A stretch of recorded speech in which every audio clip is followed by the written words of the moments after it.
Yo, salut tout le monde, c'est Gata Volgar, j'espère que vous allez bien, moi pour ma part je vais plutôt bien, j'espère que vous passez une bonne journée, j'espère aussi vous passer un très bon week-end. Aujourd'hui on se retrouve pour une nouvelle vidéo, donc on se retrouve pour le débrief du match Paris Saint-Germain-SCO d'Angers, match hirondais pour la 9e journée de Ligue 1 Conforama, victoire écrasante du Paris Saint-Germain sur le score de 4-0, les buteurs dans ce match, Pablo Sarabia à la 13e minute de jeu pour le Paris Saint-Germain, 37e but de Mauro Icardi, 59e but d'Idrissa Gueye et à la 90e, Neymar inscrit le 4e but parisien et grâce à cette victoire, le Paris Saint-Germain conforte sa première place avec 21 points au compteur, dont un bilan de 7 victoires et 2 défaites. On a 2 points d'avance sur le FC Nantes 2e et 5 points d'avance sur le SCO d'Angers 3e.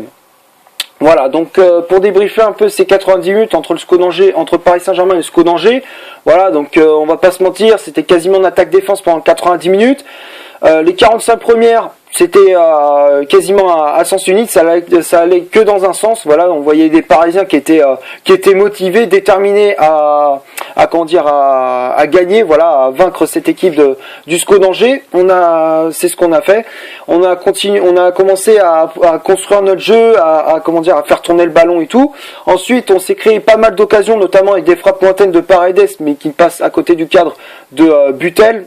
Et il fallait attendre la 13e minute de jeu pour ouvrir le score grâce à Pablo Sarabia. Premier but pour l'Espagnol, pour le Paris Saint-Germain. Voilà, donc premier but sous le maillot parisien pour l'Espagnol.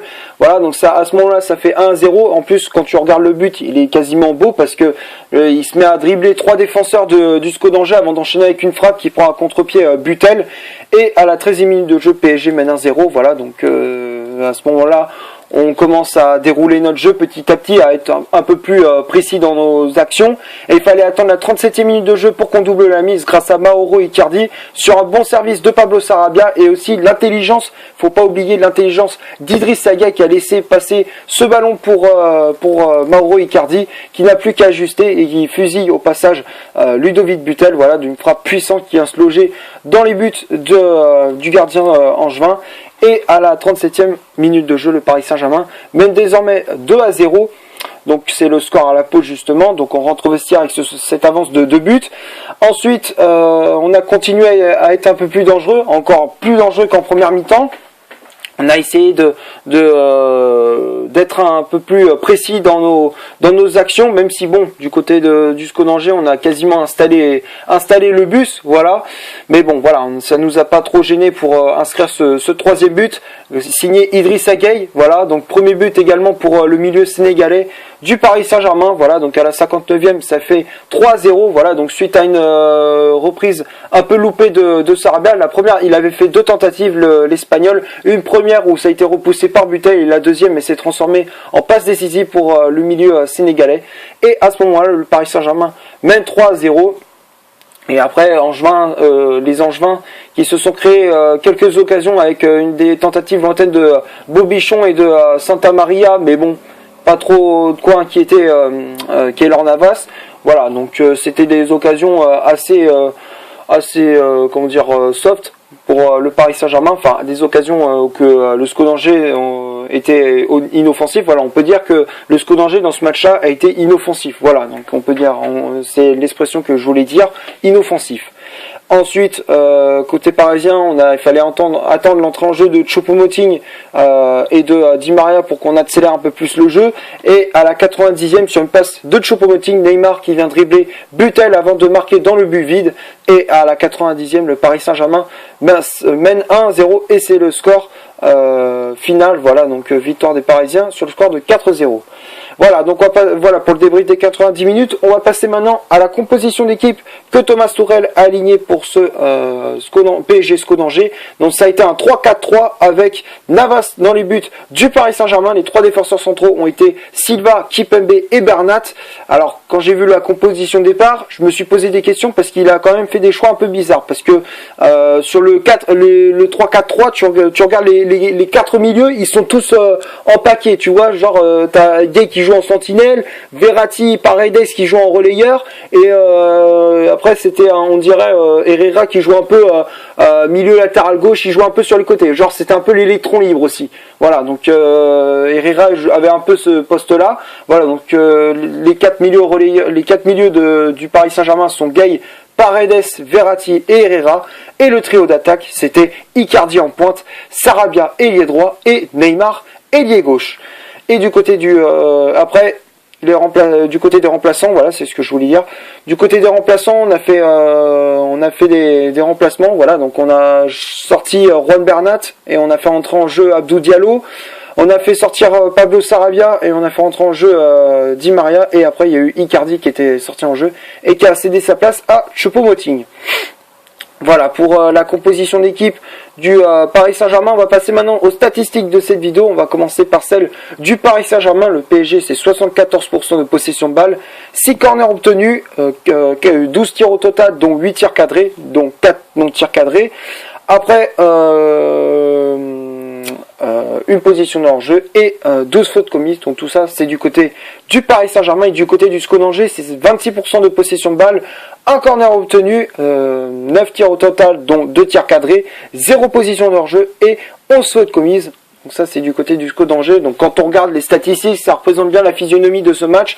Une domination sans partage du Paris Saint-Germain, voilà, en termes de possession de balle ou encore d'occasions créées, de tirs cadrés et tout. Voilà, donc ça se voit que le PSG a été nettement au-dessus par rapport à cette équipe angevine.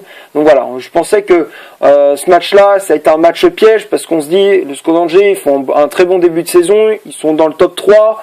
Voilà, donc ils vont essayer de faire un résultat chez nous, mais bon, voilà, on a quand même, et au final, bon, c'était une équipe d'Angers assez décevante. Voilà. Donc, on va passer maintenant au top et au flop de cette vidéo. Donc, les tops pour moi, c'est Keylor Navas. Navas qui a eu très peu de boulot dans ce match-là. Voilà, le peu d'arrêt qu'il a fait, il a très bien fait. Voilà, donc très bon match de la part de Keylor Navas. Donc, Navas, c'est le top. Les trois défenseurs, Kimpembe, Silva et Bernat, très bon match de la part des trois. Bernat qui a été décisif sur les actions du Paris Saint-Germain. Voilà, donc très bon match de la part de Bernat. Kimpembe et Silva, ils ont fait de très bons matchs également sur les coups de pied arrêtés, notamment sur les corners où c'était plus dangereux. Voilà, donc ils se sont créé pas mal d'occasions sur coups de pied arrêtés avec Silva et Kimpembe. Voilà, mais défensivement, ils ont été très costauds également. Voilà, donc très bon match de la part des défenseurs du Paris Saint-Germain. Donc Silva et Kimpembe, c'est le top. Ensuite, Gueye, très bon match de la part d'Idrissa Gueye qui a été buteur au passage. Voilà, donc globalement, c'était il a été très très bon en termes de récupération de balle ou encore de projection vers l'avant. Il a été très très bon. Voilà, donc globalement, bon match de la part de Gueye. Paredes, très bon match aussi. Voilà, globalement, il a été très très bon défensivement. Offensivement, il a apporté aussi. Il a tenté des frappes lointaines, même si elles n'étaient pas cadrées. Il a tenté quand même des frappes lointaines. Mais bon, voilà, il a quand même fait un match plutôt correct, le milieu argentin. Alors que d'habitude, bon, dès qu'il joue, c'est un peu compliqué pour lui de se faire une place dans le 11 de départ. Mais bon, voilà, il a eu un peu de temps de jeu et il a montré de quoi il était capable quand on le met avec les grands milieux, notamment entre Verratti et Idrissa Gueye. Voilà, donc pour moi, Paredes, c'est le top. Verratti, très bon match, globalement très technique, récupération de balle toujours propre, voilà, des tacles, rien à dire, franchement, Verratti, il a été très très bon durant cette rencontre. Voilà, donc pour moi, Marco Verratti, c'est le top. Herrera, pareil, très bon match de la part d'Ander Herrera, voilà, qui a été toujours très bon en termes de récupération de balle. Défensivement, il a été propre. Offensivement, il a apporté énormément, notamment sur les côtés. Donc voilà, donc globalement, très bon match de la part d'Ander Herrera. Voilà, donc pour moi, Herrera, je le mets dans le top. Et le trio d'attaque, Sarabia, Icardi, Neymar. Très bon match également de la part des trois attaquants du PSG. Sarabia qui a fait son match, voilà, donc il a fait beaucoup de mal dans cette défense du SCO d'Angers, ça a été un véritable poison. Ensuite, Icardi, très bon match également, voilà, donc il a été aussi très très bon. Il a été, il s'est créé pas mal d'occasions, même si bon, il a mis qu'un but dans ce match-là. Je le voyais marquer un peu plus, mettre pourquoi pas un doublé, mais bon, voilà, il a préféré, malheureusement, il a gâché une ou deux occasions assez importantes, mais bon, voilà, on va pas lui en vouloir non plus. Il a quand même marqué. Voilà, donc globalement, très bon match de la part de Mauro Icardi. Et Neymar, très bon match également de la part du Brésilien. Voilà, donc il s'est créé énormément d'occasions, notamment en fin de match, voire même déjà en première mi-temps, il s'est créé énormément d'occasions. Mais bon, voilà, il aurait pu être un peu plus précis et je pense que l'addition aurait pu être bien plus salée si Neymar aurait si Neymar mettait ses occasions au fond des filets. Mais bon, voilà, on va pas lui en vouloir non plus. Voilà, il a fait quand même son match. Ça a été aussi un véritable poison dans la défense du SCO d'Angers. Voilà. Et après les remplaçants, Diallo, Di Maria et Choupo-Moting, franchement rien à dire. Les trois, ils ont été très très bons. Choupo-Moting, passeur décisif. Di Maria, très très bon aussi, très technique. Voilà, donc il a apporté de la vitesse dans le jeu parisien. Et Diallo, défensivement, il a été très très bon aussi. Donc voilà, globalement, les Parisiens, dans tous les 14 joueurs que j'ai vus sur le terrain, en comptant les remplaçants bien évidemment, franchement ils ont été très très bons, voilà, donc rien à dire de la part des joueurs du Paris Saint-Germain, donc il n'y a eu aucun flop durant cette rencontre. Voilà, donc c'est tout ce que j'avais à dire, merci d'avoir regardé cette vidéo, voilà, donc c'est tout ce que j'avais à dire pour ce PSG SCO d'Angers, donc j'espère que la vidéo vous aura plu, si c'est le cas vous laissez un énorme like, tu cliques ici pour t'abonner pour rien rater de mes vidéos. Tu cliques ici pour en voir une autre si tu le souhaites. Et moi je te dis à la prochaine pour une prochaine vidéo. Ciao!